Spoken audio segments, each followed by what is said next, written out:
سیدنا ابوبکر صدیق رضی اللہ تعالیٰ عنہ کی موت کا وقت جب قریب آیا تو انہوں نے اپنی بیٹی سیدہ عائشہ سلام اللہ علیہا کو بلایا اور کہا کہ بیٹا نبی الاسلام کو کتنے کپڑوں میں دفنایا گیا تھا؟ تو انہوں نے کہا ابا جی 3 کپڑوں میں، وہی سنت ہے مرد کے لیے۔ تو انہوں نے کہا کہ نبی الاسلام کی ڈیتھ کس دن ہوئی تھی؟ تو سیدہ عائشہ نے عرض کی کہ منڈے کے دن۔ پھر انہوں نے پوچھا آج کون سا دن ہے؟ تو بتایا گیا کہ منڈے کا دن ہے۔ تو انہوں نے کہا کہ میں اللہ سے امید کرتا ہوں کہ میں رات سے پہلے پہلے مر جاؤں گا آج، یعنی مجھے بھی وہ فضیلت حاصل ہو جائے گی منڈے کے دن فوت ہونے کی، کہ نبی الاسلام بھی منڈے کے دن فوت ہوئے تھے، پیر کے دن۔ اس کے اوپر امام بخاری نے باب بھی باندھا ہے پیر کے دن فوت ہونے کے اعتبار سے۔ تو مجھے بھی 3 کپڑوں میں دفنانا، اور وہی ان کے جو پرانے کپڑے تھے نا، انہوں نے کہا مجھے انہی کپڑوں میں دفنانا، میرے لیے نیا کفن ارینج نہ کرنا، کیونکہ نیا کفن تو زندہ بندوں کی ضرورت ہے۔ یہ آپ ذرا الفاظ کے اوپر غور کریں۔ پھر حضرت ابوبکر نے فرمایا کہ یہ جو کفن تم دو گے یہ تو گلے سڑے گوشت، پیپ اور ہڈیوں کا ہی حصہ بننا ہے مرنے کے بعد۔ یعنی حضرت ابوبکر صدیق رضی اللہ تعالیٰ عنہ کا یہ عقیدہ تھا کہ مرنے کے بعد جسم گل سڑ جاتا ہے، اور وہ اپنے بارے میں بات کر رہے تھے، اور اس سے ان کی کوئی فضیلت ختم نہیں ہوئی ہے۔ دوسرا، سیدہ عائشہ نے بھی نہیں انہیں کہا کہ آپ کا جسم تو سلامت رہے گا، کیونکہ محمد کے غلاموں کا کفن میلا نہیں ہوتا۔ اور اللہ کے بندوں، سیدنا حمزہ کا مسلح کیا گیا ہے، دفنانے سے پہلے ان کے جسم کے حصے کاٹے گئے ہیں۔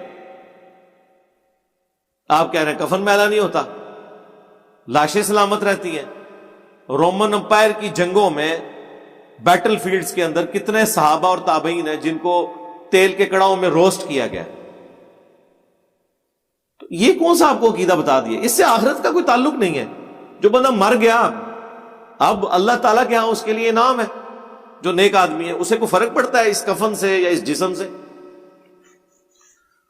تو اس سے امام بخاری نے ایک تو عقیدہ سمجھا دیا کہ یہ ہے ہی عقیدہ جعلی ہے، اگر اللہ پروٹوکول دے دے وہ اللہ کی مرضی ہے، لیکن یہ کوئی بنیادی عقیدہ نہیں ہے سوائے انبیاء کے۔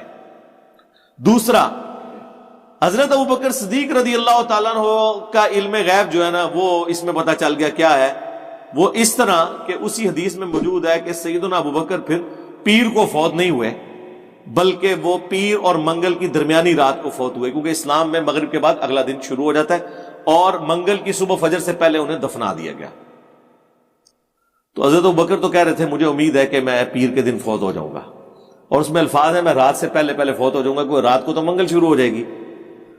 تو میرے بھائی، اگر حضرت ابوبکر صدیق رضی اللہ تعالیٰ عنہ کو اپنی موت کے اعتبار سے علم الغیب نہیں ہے تے بابے تے شے کوئی نہیں۔ ہاں جی، ہن کیڑا بابا لے آؤ گے جڑا ابوبکر تو اونچا ہوئے؟ کیونکہ تسی ہمیں بتاتے ہیں، یہ لوگ کہتے ہیں نہیں وہ بڑے سے بڑا بھی کوئی بزرگ ہو، غوث قطب ابدال، وہ کسی عام صحابی کے بھی قدموں کی خاک، بلکہ اس کے گھوڑے کے قدموں کی خاک جو اس کے نتھروں میں جا کے بیٹھے اس کو نہیں پہنچ سکتا، اگرچہ وہ حضرت واشی کا ہی گھوڑا کیوں نہ ہو۔ تو حضرت ابوبکر کا تو پھر مرتبہ اس امت میں ٹاپ کے 4 بندوں میں ہے، ابوبکر، عمر، عثمان، علی، خلفائے راشدین رضی اللہ عنہم اجمعین وعلیہم السلام اجمعین۔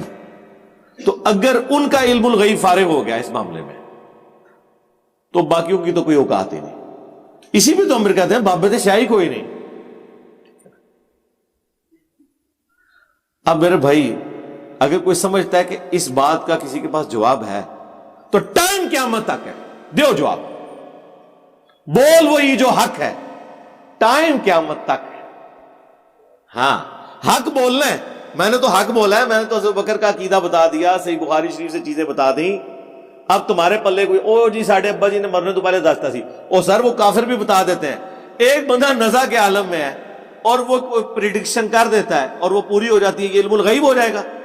اسیسمنٹ ہے، ہو بھی سکتی ہے، نہیں بھی ہو سکتی۔ جو سب سے بڑا بندہ ہے، اللہ کا شکر ہے کہ ان کو سوموار کے دن کی موت کی فضیلت نہ دے کر اللہ تعالیٰ نے امت کا عقیدہ خراب ہونے سے بچا لیا۔ ان کو یہ فضیلت مل جاتی نا کہ اپنے نبی کی سنت کے مطابق وہ منڈے کو فوت ہوتے، اس کا فائدہ صرف ان کو تھا، لیکن جو ان کی بات پوری نہیں ہوئی اس کا فائدہ پوری امت کو ہے، لیکن یہ فائدہ اب آیا اس پلیٹ فارم کی برکت سے۔ ہم سے پہلے کبھی کسی نے یہ بخاری میں حدیث دریافت نہیں کی، نہ اس میں سے یہ رزلٹ نکالا ہے، پھر کہتے ہیں جی 1400 سال سے کسی کو دین نہیں سمجھا۔ سرکار دین لکھا ہوا تھا، لیکن چیزیں لکھی ہوئی کتابوں کے اندر ہوں، اسے کوئی نکالے نہ تو کیا فائدہ ہوگا؟ اگر شہد کی بوتل کوئی گلے میں لٹکا لے تعویذ کے طور پر، ایک قرآن کے بھی تعویذ لٹکاتے ہیں نا جی، قرآن میں شفا ہے جی، سورہ بنی اسرائیل میں ہے جی، شفا ہے تو تعویذ لٹکانے نے؟ قرآن کو پڑھو، اس پہ عمل کرو، یا زیادہ اس کی صورتوں کو دم کرو اپنے اوپر، جو بخاری میں آیا آخری 3 صورتیں نبی علیہ السلام دم کیا کرتے تھے، اور مسلم شریف میں آیا کہ آپ کے گھر میں کوئی بیمار ہوتا تھا تو نبی صلی اللہ علیہ وآلہ وسلم آخری 3 صورتیں پڑھ کے اسے دم کیا کرتے تھے،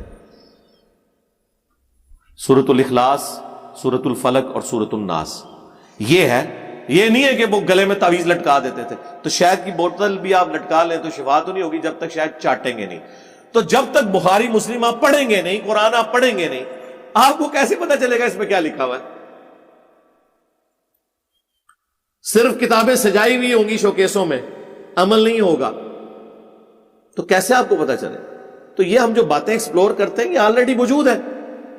اگر آپ کے بزرگوں کو توفیق نہیں ہوئی آپ کو دین صحیح بتانے کی، تو یہ جو آپ کے دل میں ہمارے لیے حسد آ گیا ہے کہ اس کی داڑھی تو کالی ہے، وہ سفید داڑھیوں والوں کو نہیں سمجھ آئی ہے، اس حسد کا تو میرے پاس کوئی علاج نہیں سوائے اس کے کہ قل اعوذ برب الفلق والی سورت جو ہے وہ آپ رات کو سونے سے پہلے 3 دفعہ پڑھ لیں، ومن شر حاسد اذا حسد۔ حسد کا تو کوئی علاج نہیں ہے، وہ تو پیغمبروں کے بھائی تھے، پیغمبر کا بھائی، پیغمبر کا بیٹے، حضرت یوسف علیہ السلام بھی پیغمبر، یعقوب علیہ السلام بھی پیغمبر، لیکن حسد تو ان میں بھی آ گیا اپنے بھائی کے لیے۔ کافر تو نہیں تھے، مسلمان تھے۔ اگر پیغمبر کا بیٹا ہو، پیغمبر کے بیٹے اور ایک پیغمبر کے بھائی ہوں، 2 صحابہ کی نسبت ہو، ڈبل صحابی ہوں، پھر بھی ان کے اندر یہ نیگیٹو چیز آ جائے حسد والی، تو سرکار میں تسی تے شاہی کوئی نہیں کہ ہم سے لوگ حسد نہ کریں۔ اس لیے یہ والا حسد ہمیں کوئی فرق نہیں پڑتا۔ تو یہ چیزیں قرآن و سنت کی تعلیمات اس حوالے سے بالکل واضح ہیں۔